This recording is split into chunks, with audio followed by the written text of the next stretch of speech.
깨어있을 때도 우리는 꿈을 꿉니다. 운전하다가, 걷다가, 옷을 입다가, 먼 산을 보다가 백일몽을 꿉니다. Mondjál, hogy mit álmodott ma. Azt álmodtam, hogy szarvas vagyok. 우리는 하루에 2000번가량 백일몽을 꿉니다. 과거에 대해서, 미래에 대해서, 혹은 또 다른 현재에 대해서 우리는 꿈을 꿉니다.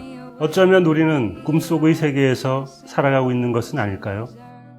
이번 주 무비썸에서 다룰 영화 일디코 엔예디 감독의 우리는 같은 꿈을 꾼다입니다. 안녕하십니까, 무비썸 시간입니다. 오늘 다룰 영화 우리는 같은 꿈을 꾼다입니다. 이 영화는 송경원 평론가님께서 강추하셔가지고 저까지 덩달아 보게 됐습니다. 네, 후회하시나요? 아니요, 약간 원망했던 순간이 있긴 있습니다. 초반에 어떤 장면을 보면서 이거 왜 보라 그런 거야 이 생각을 했지만 다 보고 나서는 역시 라는 생각을 했는데, 참고로 저희가 미리 말씀드릴 게 있는데, 이 포스터를 보시면 굉장히 아름다운 사랑 이야기를 상상하실 겁니다. 실제로 아름다운 사랑 이야기는 맞는데 약간 충격적인 장면이 몇 개 있어요.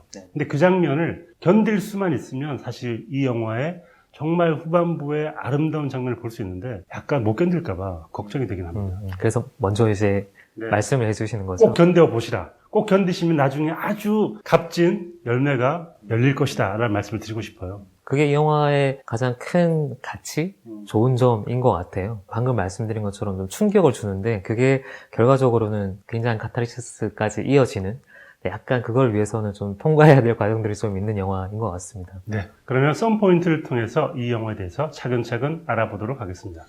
첫 번째 썸포인트, on and off. 불이 켜지고 꺼지고의 on and off인데, 이 영화에서는 빛이 굉장히 중요한 물질인 것 같습니다. 아주 어두운 곳에서 이 주인공인 마리아를 비추고 있는 빛 같은 게, 이 사람이 주인공이고 이 사람에게 이 빛이 필요하다, 이런 식의 연출을 보이는 것 같습니다. 어떻게 보면 굉장히 비현실적인 연출이기도 한데, 약간 보면서 저는 어떤 느낌이 들었냐면, 우리가 흔히 북유럽 스타일의 가구들 보면 왜 흔히 미니멀리즘이라고 하잖아요. 그런 느낌을 주는 것 같아요. 그리고 나머지를 뭘로 채우냐면 빛으로 공간을 채우거든요. 이 영화도 가장 강렬하게 주고 있는 건 색감과 빛, 그리고 색감을 살리기 위한 그 조명 같은 걸 굉장히 잘 주고 있고, 가만히 보고 있으면 이게 자연광을 거의 안 쓰고 있는 영화예요. 자연광을 쓰고 있는 쇼트들이 꿈에 해당하는 숲 속의 쇼트들이고, 나머지들은 대부분 굉장히 인공적인 조명을 주거든요. 그래서 이런 여자 주인공을 비출 때도 혼자 이렇게 환하게 밝게 빛나고 있는 것 같은 느낌? 핀 조명을 주고 있을 정도로 좀 과장된 색감과 조명들을 사용하고 있죠. 실제로 이 무대가 약간 연극 무대처럼 보이기도 합니다. 그 주인공이 연극 배우 출신이어서 이런 조명에 익숙하기 때문에 이런 조명을 쏴주는지 모르겠지만, 한편의 연극 무대인 것처럼 이 무대를 연출하는 것도 특이한 설정인 것 같아요. 이야기는 완전히 선명하고 단순적인데 그 이야기를 찍는 장면들이 굉장히 해석의 여지가 분분한 거예요. 좋게 얘기하면 약간 시적으로 찍고 있거든요. 그게 아까 말씀하신 것처럼 연극적이 될 수도 있고, 특정한 조명, 특정한 색감들을 굉장히 과감하게 활용해서 우리가 뭔가 이야기를 보고 있다는 느낌, 환상적인 뭔가를 보고 있다는 느낌을 의도적으로 이제 주고 있는 거죠. 네. 두 번째 썸포인트, Touch My Body. Touch My Body 하면 시스타의 노래를 떠올리신 분이 있고, 한편으로는 머라이어 캐리를 떠올릴 분이 있을 텐데, 머라이어 캐리가 좀 더 옛날 사람이죠. 근데 이 터치 마이 바디를 왜 뽑았냐 하면, 주인공인 마리어는 외계인 같아요. 정말 외계인 같아서 소통이 불완전하고 소통이 불가능한 사람처럼 보이는데, 서서히 소통에 이렇게 익숙해지면서 타인과 터치하는 걸 배워가는 과정이 어쩌면 이 영화의 중요한 플롯이어서, 누군가를 터치한다는 게 얼마나 중요한 일인가에 대한 이야기이기 때문에 터치 마이 바디, 중요한 주제다 말씀드리고 싶었습니다. 정말 적절한 것 같아요. 네. 영화의 연출 중에 가장 중요한 것 중에 하나가, 꿈속 장면의 동무들을 찍을 때는 사람처럼 찍어요. 네. 거의 말하는 오버 더 숄드 셔트로 이루어졌어요. 그러니까 사람이 사람을 마주보고 찍을 때 셔트로 사슴의 눈높이를 맞춰서 찍고 있거든요. 그러니까 실제로 사슴들끼리 교감하고 하는 장면들을 실제 사람들이 만나서 교감하는 것처럼 찍고 있고, 사슴의 얼굴을 굉장히 클로즈업으로 자주 잡아요. 꽤 오래. 얼굴 정면을 굉장히 오래 응시하는 쇼트들을 많이 찍는데, 실제 사람들을 찍을 때는 다 빗나가서 찍어요. 네. 특정 이 신체 부위를 찍거나 클로즈업된 손을 찍거나 하는 것들이 굉장히 많거든요. 근데 특히 여자 주인공을 찍을 때는 여자 주인공이 뭔가 만지고 있는 것들을 많이 찍거든요. 촉감으로 뭔가를 느끼고 있는 사람이라는 걸 좀 상징적으로 보여주고 있는 장면들을 꽤 많이 쓰고 있는 거죠. 네. 저는 이 마리어와 앤드레가 이제 두 사람이서 마주보는 장면, 그리고 어긋나는 장면, 두 사람이 마주 앉아 있긴 하지만 사실은 서로 보고 있지 않잖아요. 그런 장면들이 반복되는데, 과장된 표현으로 하는 현대인의 모습 같은 거라는 생각이 들었어요. 우리가 외계인 같다고 얘기를 했지만, 사실 우리가 다 밖에 나가보면 다 외계인 같거든요. 서로가 서로를 잘 모르고 이해하기 힘들고 동떨어져 살고 있다는 생각을 해보면 다 외계인 같다는 생각을 하기 때문에 그런 현대인의 모습을 잘 포착한 그런 영화가 아닌가 싶기도 하더라고요. 실제로 감독님, 이 일디코 에네디 감독이 이 영화를 만들게 된 계기도 그런 거라고 하는데, 길을 가다가 보니까 사람들이 아무도 하늘을 찾아보지도 않고, 사람들의 표정을 쳐다보지도 않고, 마스크 씌운 것처럼 되게 냉막한 표정으로 돌아다니고 있더라는 거예요. 우리는 소통을 되게 잘한다고 생각을 하지만 실상은 안 그렇잖아요. 한다고 착각하거나 믿고 있는 거죠. 그런 부분을 좀 이런 과장된 캐릭터, 좀 극적인 상황들 같은 걸 깔아놓고 좀 표출을 하고 싶었다라고 이제 연출의 변을 밝히더라고요. 세 번째 썬포인트, 소울메이트. 어찌 보면 이 영화는 사랑에 대한 과정 같은 것 같아요. 사랑이라는 게 멀리 있던 두 사람이 서로에게 호감을 가지고 영혼이 다가가서 몸이 붙는, 육체가 맞닿게 되는 그런 과정 같은 것들이잖아요. 그런 과정들을 아주 추상적으로 혹은 시적으로 보여주고 있는 작품이 아닌가 라는 생각이 들었습니다. 이게 사실 별다른 모험이 없는 것 같은 영화긴 하지만 사실 굉장한 모험을 하고 있는 거잖아요. 네. 둘 다 안 해본 것들을 하는 거고, 사실 두 사람의 생활은 굉장히 안정되어 있는 상황인 거죠. 같은 일을 반복하면서 안전한 삶을 살고 있는 건데, 각자 상대방에 뛰어드는 과정을 보여주는 거예요. 뛰어드는 매개가 있어야 되니까 그걸 꿈이라는 굉장히 환상적인 장치를 통해서 만들어 놓은 거고, 근데 그게 어떻게 보면 내 삶을 내던지는 실험 같은 일이니까 굉장한 모험인 거죠. 저는 이 두 사람의 캐릭터가 너무 좋았던 것 같은데, 뛰어든다고 하시니까, 뛰어든다는 건 그 사람이 얼마나 좋은 캐릭터인지를 딱 보여주고 난 다음에 뛰어들어야지 사람들이 감정이입을 할 수 있잖아요. 근데 여성은 이 마리아가 하는 일이 뭐냐면 도축장에 고기를 품질 검사를 하는 일을 하잖아요. 굉장히 칼같이 정말 정확하게 그 품질 검사를 하는 사람이고, 말이 없고 모든 게 낯설고 소통하기 힘들고, 또 한편으로 기억력이 굉장히 비상하잖아요. 그런 식의 캐릭터를 잘 만든 것 같고, 한편으로 남자는 사랑을 굉장히 많이 해봤으나 사랑이 이제 지쳐가지고 모든 게 시큰둥하고, 그리고 한쪽 팔은 잘 말을 듣지 않아서 어떤 사고 때문에 이 두 가지 결함이 있는 두 캐릭터가 만났을 때 얼마나 서로를 잘 보완해줄 수 있는가가 어쩌면 이 영화의 가장 큰 포인트였던 것 같아요. 이 한쪽은 정서적 결핍이 있는 거고, 한쪽은 육체적 결핍이 있는 건데, 사실 남자도 또 정서적 결핍도 동시에 갖고 있는 거고요. 우리가 다 똑같은 표정하고 소통에 대한 뭔가 가능성을 열어두지 않고 반복되는 안정된 삶을 살 수 있는데, 그게 과연 맞을까? 이 선 밖으로 나가갖고 뭔가 한번 모험을 하고 내가 깨져 보는 걸 해야 되지 않을까라는 거를 너무 많이 경험한 사람과 하나도 경험 없는 사람, 두 사람을 놓고 이제 연극적인 상황? 어떻게 보면 실험 같은 걸 보여주는 거예요. 그래서 사실 꿈도 굉장히 판타지적이지만 이 도축장이라는 공간도 굉장히 상징적인 그리고 의도적인 공간인 거죠. 숲이랑 대비되는 공간인 거고, 영화에 두 가지 동물이 나온 거잖아요. 사슴이랑 소. 사슴은 소위 말하는 좀 자유? 그러니까 언제든지 사냥당할 수 있고, 그리고 사슴이 등장한 공간들을 보면 늘 추워요. 추위에 떨고 있는 것 같고, 먹이를 찾아야 되고, 꿈을 묘사할 때도 이제 먹이 찾아 나가는 과정 같은 걸 이제 묘사를 하는데, 배고프고 춥지만 자유로운, 뭔가 계속 새로운 만남을 추구해 나가는 존재들인 거고. 그쪽도 좋진 않네. 배고픈데 추운데 자유는 있어. 갈등 생기는데. 반면에 그 반대되는 건 도축장에 있는 소들인데, 이 소들을 그릴 때도 소들도 이 영화가 굉장히 재밌는 것 중에 하나가 사람처럼 그려요. 오프닝에 그 사진을 보여주고 난 다음에 바로 이어진 쇼트가 사람이 아니고 소죠. 소의 눈, 얼굴. 소의 시점 쇼트죠. 그렇죠. 정말 놀라운 쇼트였던 것 같아요. 네. 클로즈업된 발을 보여주고, 그리고 소가 보고 있는 사람들, 소가 누굴 보고 있는지를 보여줘요. 그렇죠. 네. 자기를 도축할 빨간 옷을 입고 있는 사람들을 보여준 다음에 다시 소 얼굴 보여주고, 그 다음에 이제 하늘을 보여주거든요. 그럼 소가 보고 있는 하늘을 보여주는 거죠. 그 다음 이어진 쇼트가 뭐냐면 그걸 또 똑같이 보고 있는 하늘을 보고 있는 사람이에요. 소의 시점과 사람의 시점들을 일치시켜요. 소가 그렇게 일치시켰을 때 되게 이상한 존재처럼 보이기도 하거든요. 왜 저런 쇼트를 보여주지? 근데 그게 반복되다 보면 이 리듬들이 굉장히 시적으로 느껴지는 거죠. 사실 사람이 사슴이 되는 꿈을 꾼다는 것 자체가 판타지잖아요. 근데 영화가 보여주는 그 시점들이 다 어떻게 보면 판타지인 거예요. 사슴의 시점, 사람의 시점, 그리고 소의 시점이 다 일치되고 있기 때문에 좀 독특하게 잡아나가고 있는 누가 누굴 바라본다는 거에 대한 시점들이 이 영화를 좀 독특하게 해석할 수 있게 해주는 되게 정확한 얘기를 되게 열린 화면으로 붙여서 보여주는 영화적인 연출이 아닌가 싶습니다. 제가 썬포인트 3개를 늘 약간 연결을 시키잖아요. 오늘 첫 번째 썬포인트 온앤오프였고요. 두 번째가 터치 마이 바디, 세 번째가 소울메이트였는데 이걸 연결하면 사실 이 영화의 제목이 됩니다. 뒤에 나오지만 On Body and Soul이라는 이걸 제가 가지고 만든 건데, 사실 이 영화는 Body and Soul에 대한 영화라고 친다면, 바디가 이야기라고 한다면, 이야기라는 어떤 큰 틀이 있다면, 소울은 그 이야기가 상징하고 있는 거, 숨어있는 이야기인 것 같아요. 그런 면에서 이야기와 그리고 숨어있는 상징 은유, 그리고 바디와 소울, 이 두 개 그러니까 꿈과 현재 이런 것들 계속 환치시키면서 굉장히 새로운 이야기를 하고 있지 않나라는 생각이 듭니다. 그 새로운 이야기이자 새로운 영화인 거죠.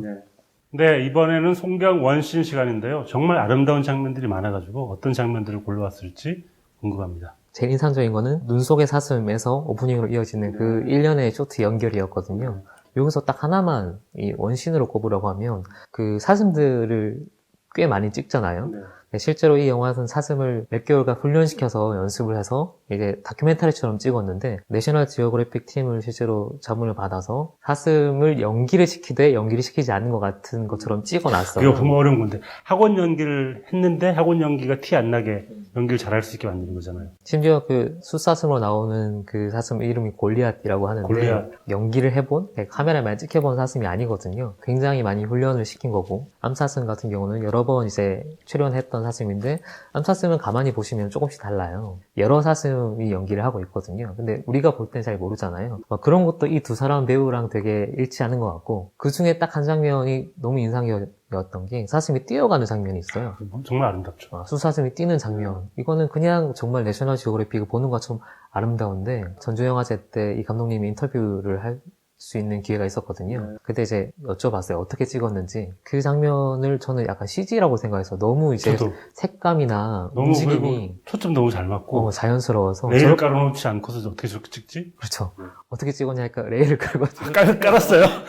근데 실제로 산에 레일을 깔고 사슴과 똑같이 어쩐지 운신을 레일을 깔지 찍었는데 않고서는 그렇게 그 산이 이렇게 레일을 깔 수 있을 정도의 평지가 있는 산이 아니라 갖고 그 작업만 거의 일주일 정도 네. 걸리고 이제 실제 그 사진을 찍은 거죠. 네. 그래서 보통 그런 장면들 딱 접하는 순간 되게 환상적인 장면이기 때문에 CG일 거라고 생각하는데 그 CG로 주지 못한 질감을 혹은 되게 독특한 선명한 화면들을 그 장면이 주고 있는 것 같고 그 장면에서 사슴을 찍고 있는 이 사슴을 대하는 태도 자체가 이 영화가 동물을 대한 태도기도 하고 혹은 소통을 못하는 사람들 우리 좀 이렇게 대화가 필요한 사람들을 대하고 있는 태도 그걸 압축하고 있는 연출인 것 같아서 저는 그 장면을 원신으로 뽑고 싶습니다. 다음은 이기대입니다. 이상하게 기억나는 대사. 전 정말 좋아하는 장면이 이 마리어가 사람을 소통을 이해하기 위해서 CD 가게 갑니다. CD 가게 가서 이만큼 가가지고 와서 다 들어봅니다. 들어보는데 결국 마음에 드는 걸 못 찾죠. 그러니까 직원이 Megmutathatom az én kedvencemet, ha szeretnéd.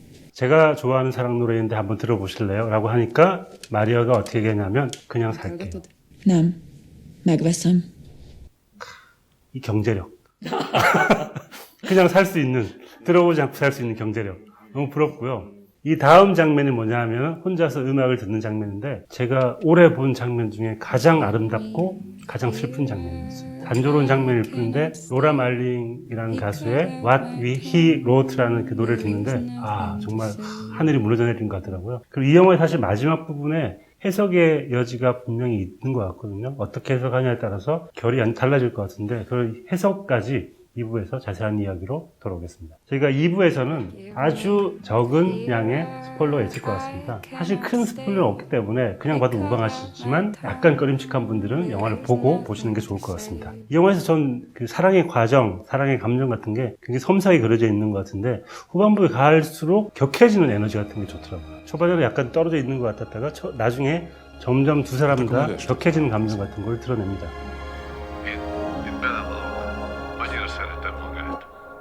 감정을 사실 거의 안 드러내는 사람들이니까 후반으로 가서 격해진다고 느낄 수 있는데 저는 반대로 생각해요. 이 영화는 초반부터 굉장히 격렬하게 들어가는 영화이고 긴장감을 끝까지 유지시키는 그게 약간 성적인 긴장감인지 아니면 애정에 관한 어떤 인간관계의 긴장감인지 모를 긴장감을 계속 줘요. 근데 그 긴장감을 주는 가장 큰 이유 중에 하나가 초반에 도축 장면이 나오죠. 도축장이라고 해서 도축 장면을 그렇게 자세하게 보여줄 필요는 없을 거라고 생각할 수 있거든요. 그렇죠. 저 초반에 약간 좀 편집을 잘 하셔가지고 이 장면 안 보여주겠구나라고 생각했었는데 갑자기 느닷없이 훅 들어오시더라고요. 그 장면이 없어도 이 영화가 진행이 되냐라고 물어보면 충분히 진행될 거예요. 근데 저는 그 장면이 없으면 이 영화의 톤이 유지가 안 될 것 같아요. 그때 주는 충격 혹은 우리가 알고 있는 이런 이게 로맨스라고 하면 로맨스 드라마가 이렇게 갈 거라는 예측들을 다 깨는 장면 중에 하나거든요.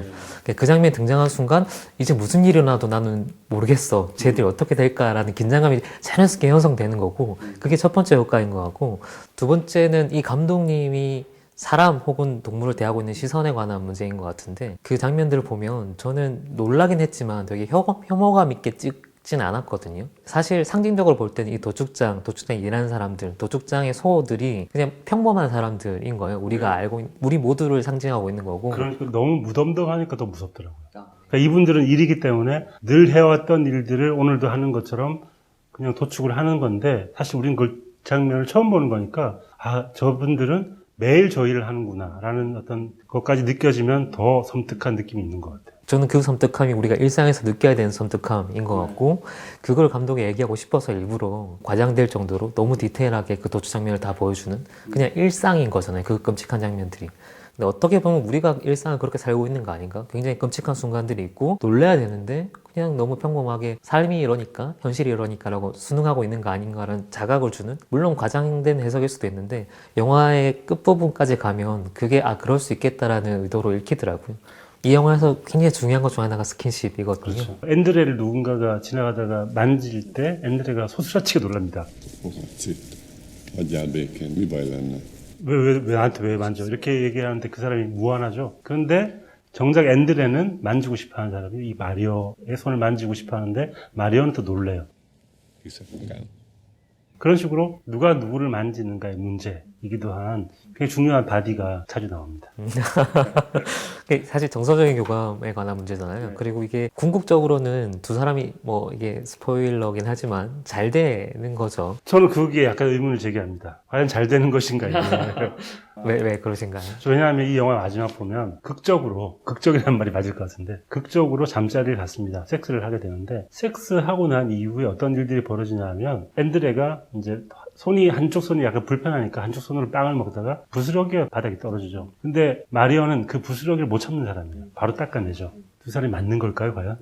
그게 이 영화의 제일 중요한 포인트인 것 같아요. 그리고 나서 두 사람이 어떤 얘기를 하냐면 어제 무슨 꿈 꿨어? 둘 다 꿈을 안 꾼 거예요. 꿈이 둘 다 없어진 거예요. 해피엔딩일까? 꿈을 꿔야지 이제 되는 건데. 저는 그런 생각이 들었어요. 네. 꿈이 어떻게 보면 그냥 생각의 영역, 자기 개인의 영역이라고 하면 그게 합쳐지는 순간 그게 현실로 넘어오는 거고 두 사람이 이제 섹스를 함으로써 이제 그게 합쳐지는 영역까지 나아가는 거죠. 화면상으로만 보면 그거 성행위를 하는 순간까지가 엔딩인 것 같아요. 근데 뒤에 사족처럼 붙어 있거든요. 되게 어색해하는. 사족이 아니에요, 저는. 그것이야말로 사랑의 본질이다. 그렇죠. 꿈이 없어지고 둘이 현실이 되는 순간 그때부터 불편함이 시작된다. 그런 식의 비극적인 사랑의 이야기가 아닌가. 불편함이 시작되는 거기도 하고 관계의 출발인 거기도 하고 아까 잠깐 얘기했던 사슴의 상태가 되는 거예요. 이 사람들은 이제 먹이도 찾으러 가야 되고 뭐 추위에 몸을 떨 수도 있고 하지만 밖에 나온 그러니까 소에서 사슴이 된 사람들인 거죠. 그래서 더 이상 사슴의 꿈을 꾸지 않는 상태로 된 거고 감독님이 생각하는 건 그건 것 같아요. 이렇게 반복되는 갇혀있는 삶을 사느니 타인이라는 지옥으로 뛰어들어야 되지 않냐. 그 처음 시작을 이 사람들 발을 뗀 거다. 그 시작을 떼게 해주는 게 이를테면 이 영화에서는 섹스로 그려지고 있는데 실제 섹스 장면이 굉장히 재밌게 그려지고 있는 게 뭔가 이렇게 관음적으로 이걸 본다거나 아니면 아름답게 이 순간을 묘사한다거나 그런 게 전혀 없어요. 정말 무표정한 두 사람의 표정들 각각 다른 생각하고 있는 것 같은 심지어 그 표정들을 보여주는 클로즈업이 아마 이 영화에서 거의 유일하게 두 사람의 클로즈업을 잡는 순간이거든요. 근데 그 쇼트가 뭐랑 닮았냐면 제일 처음에 나온 사슴들 쇼트랑 닮았어요. 내내 사람의 얼굴 클로즈업 피하던 카메라가 유일하게 이제 얼굴 클로즈업을 가는 순간이 이 섹스 장면이라는 게 상당히 의미심장한 배치인 거죠. 네. 이 영화에서 마리오가 자살 시도를 하잖아요. 네. 그 장면에 대해서 어떻게 생각하세요? 그 장면 이제 처음에 도축 장면에 이어서 두 번째로 그렇지. 정말 왜 이렇게 리얼하게 찍지 이걸? 사실은 상징적으로 보여줄 수 있는 충분한 여지가 있음에도 굉장히 사실적으로 보여주고 자살 시도를 하려다 갑자기 전화가 걸려오고 전화를 받으러 뛰어가고 그러는 과정 같은 게 이 삶과 죽음 같은 게 이 여자에게는 별로 중요하지 않은 무의미한 경계일지도 모르겠다 생각을 하면서 좀 쓸쓸하고 슬펐죠. 약간 그게 논란이 있을 것 같다라는 느낌을 받았거든요. 네. 그때 자살 시도를 하는 게 이해가 안 될 수도 있잖아요. 되게 특별한 사건이 있었던 건 아니거든요. 근데 영화를 두 번째 보면서 저는 그 장면이 굉장히 의미 있다, 적절하다라는 생각을 했던 게 기본적으로 이 마리어라는 여자는 어떻게 보면 그냥 중성적인 의미에서 기계 같은 사람인 거죠. 되게 합리적인 사고를 하는 거예요. 네. 대화를 해야 되기 때문에 대화 연습을 하는 거고, 지금 이 여자가 자살을 선택하는 이유는 뭔가 되게 큰 허무 뭐 이런 게 아니라, 비유를 하자면 이 여자는 평생 한 번도 세상 밖을 안 나가본, 이 영화에서는 소에 해당하는 그런 사람이었는데 한 번 밖에 나갔단 말이죠. 다른 사람과 만나는 순간을 경험했어요. 비록 꿈이라고 해도. 근데 그러고 나서 Végig gondoltam éjszaka egészet. Nem való ez nekünk, sehogy sem nem. 그 가능성이 자기가 모르는 이유로 차단이 됐단 말이죠. 이 이별을 통보를 하잖아요. 그러고 난 다음에 이 여자가 선택할 수 있는 게 뭐 있을까? 혼자 문제없이 안전하게 사는 삶으로 돌아갈 수 있을까라고 생각하면 자살이라는 게 굉장히 합리적인 선택일 수도 있거든요. 굉장히 슬픔에 잠겨서 자살을 하지 않잖아요. 자기가 또 좋아하는 음악을 틀어놓고 그냥 당연한 선택을 하는 것처럼 보여주는 그 장면이 이 여자라는 캐릭터를 보여주기도 하고, 이런 상황에 놓인 사람을 보여주는 가장 적절한 방식 아닌가라는 생각이 들었어요. 근데 그 많은 분들이 어떤 극단적인 선택을 할 때 그냥 생각하기에는 꼭 죽어야 할 이유가 있을 거라고 생각을 하지만 살아있을 만한 특별한 이유를 찾지 못하는 사람들이 극단적인 선택을 하는 거거든요. 그런 면에서 마리아 역시 한번 그런 경험을 했고 접촉의 경험을 했지만 해보니까 굳이 살아있을 이유를 찾지 못하겠다는 쪽으로 마음이 간 게 아닌가라는 생각을 하면 더욱더 서글퍼지는 그런 장면이었던 거죠. 네, 별점과 한 줄 평 시간입니다. 오늘 무척 아름다운 영화에 대해서 얘기를 해서 저도 좋았고요. 제가 생각하는 이 영화의 한 줄 평은 사람이 꿈의 사슴이 되어 연못을 누빈 것인가? 사슴이 꿈의 사람이 되어 사랑을 나눈 것인가? 장자지몬. 호접지몽에 그걸 가지고 왔는데요. 이게 우리가 생각하기에는 사슴의 꿈을 꾼 것처럼 보이지만 사슴의 장면이 너무 아름답고 강렬해서 어쩌면 두 마리 사슴이 각각 인간의 꿈을 꾸면서 사랑을 나눈 게 아닌가? 그런 식의 생각도 해보게 되는 것 같습니다. 그렇게 보여주고 싶었던 것 같아요. 네. 그렇게 본 사람이 있다고 하면 감독님이 엄청 좋아하실 것 같기도 하고. 네. 송경원 평론가님의 한 줄 평 그리고 별점 들어보겠습니다. 우리는 같은 꿈을 꾼다의 제 별점은 4개 반. 오, 5개는 아니지만. 네. 마음이 흔들린다는 표현이 이 영화를 보여주는 가장 좋은 적절한 표현인 것 같고요. 이게 지극히 현실적인 이야기이기도 하고, 그거를 좀 독창적인 스타일로 시각화를 했잖아요. 여러 가지 뭐 강렬한 시각적인 대비를 보여주기도 하고, 한편으로 또 되게 일상적인 시퀀스도 보여주기도 하고, 스타일이라는 거를 확실히 보여주는 영화라서, 사실 이게 소통에 관한 영화인데 소통이 늘 나오는 주제이고 뭐 어떻게 갈지 대충 이렇게 예측이 되기도 하는데, 이 영화 같은 경우는 그거를 이미 알고 있는 것들만 살짝 비트는, 아니면 시점만 살짝 옮기는 것만으로도 영화적 시적인 운율을 만들 수 있다는 걸 보여주는 영화인 것 같아서, 영화를 통해서 할 수 있는 소통이라는 것 중에 올해 했던 제일 아름다운 체험이 아닌가 싶어서 네. 별점을 매겼습니다. 네, 이 영화에 대한 한 줄 평도 궁금합니다. 타인이라는 낯설고 무섭고 아름다운 세계를 여는 법. 여는 법을 알려주고 끝난 것 같은 느낌도 들고. 그렇죠. 그게 중요한 거죠. 열자라고 권하는 거고 첫 걸음을 떼는 것 같고, 근데 우리는 그걸 안 하고 사실 다 괜찮아라고 살고 있잖아요. 이 감독의 변을 빌면 소의 삶을 살고 있는데, 한 번쯤은 누군가에게는 사슴의 삶을 살아야 되지 않나? 근데 그게 꼭 아름답지만은 않을 수도 있어요. 뭐 낯설기도 하고 무서울 수도 있는데, 결국에는 그게 아름답게 가는 방향이 아닌가? 4개 반이라면 꽤 높은 순위로 올라갈 것 같은데요. 토니 에드만이 4개였던 걸로 네, 기억하는데. 토니 에드만이 4개였습니다. 그럼 2위로 올라가게 되겠군요. 그래서 우리는 같은 꿈을 꾼다를 2위로 올해 올렸습니다. 하반기 예사롭지 않습니다. 계속 하반기에 걸작들이 나오고 있습니다. 네, 하반기에 마음을 흔드는 영화들이 좀 많이 나온 것 같고, 사실 올해 무비썸을 하면서 약간 취향을 알아가고 있어요. 네. 사실 저는 제가 이런 느낌의 영화들을 좋아한다고 생각했는데, 막상 이렇게 별점과 순위들을 이렇게 좀 체계적으로 매겨보니까 네. 제가 좋아하는 스타일들 영화들이 좀 정리가 되더라고요. 블레이드 러너도 그랬고, 우리는 같은 꿈을 꾼다도 그랬고, 더 이상 설명 붙이는 게 별로 무의미한 영화들, 그런 영화들이 올해 저를 자극하는 게 있지 않나 싶습니다. 네, 뭐 저 역시 꽤 높은 순위를 갈 것 같습니다. 결국 큰 산이 있죠. 아주 거대한 벽, 베이비 드라이버를 넘지. 아무도 넘을 수 없네요. 넘었죠. 2개 넘었는데. 아니, 이 2개는 베이비 드라이버보다 먼저 왔기 때문에 자리에 선점한 거고. 4위로 꼽아봤고요. 정말 아름다운 영화라는 말씀 드리고 싶고 꼭 한번 보셨으면 좋겠다는 생각이 듭니다. 네, 오늘은 일디코 애니에디 감독의 우리는 같은 꿈을 꾼다에 대해서 얘기를 해봤는데요. 사랑에 대한, 그리고 꿈에 대한, 타인에 대한 다양한 이야기를 해봤던 것 같습니다. 많이 봐주시고요. 저희는 여기까지였습니다. 다음 주에 뵙겠습니다. 이 영상도 보세요.